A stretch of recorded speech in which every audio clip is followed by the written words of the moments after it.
SafeCity официјално ќе стартува од 1 февруари. МВР објави дека системот со казни ќе почне во Скопје, Тетово, Куманово и долж коридорите 8 и 10.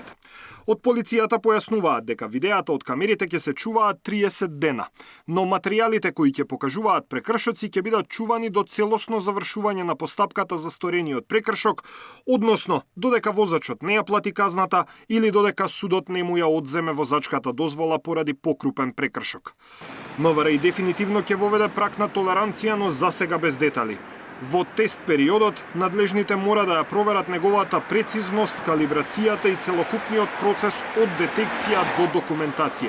За редовната примена е предвидено да се донесе решение според европските стандарди и практики и се очекува тогаш да се утврди и прагот на толеранција, кој секако дека ќе биде во интерес на граѓаните.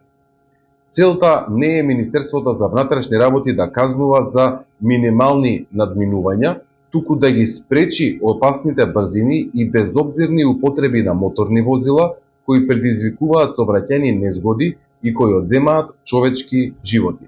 Во меѓувреме, извори од Собранието за Сител велат дека денеска ќе биде испратен пакет од закони кои мора да бидат променети за SafeCity да може да ја врши својата функција.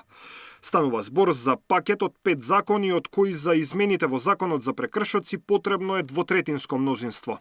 Системот во моментот регистрира 3 видови на прекршоци: брзо возење, поминување на црвено и стечени сообраќајни. Кога системот ќе почне да казнува, ќе биде додадено и непрописното запирање и паркирање. Најавите од МВР се дека системот SafeCity во иднина ќе продолжи да еволуира, односно да регистрира поголем број видови на прекршоци, но и од безбеден град да стане безбедна држава. Сепак, за сега нема детали што се ќе следат камерите за автоматска регистрација на регистарски таблички. Даниел Василев, Сител телевизија.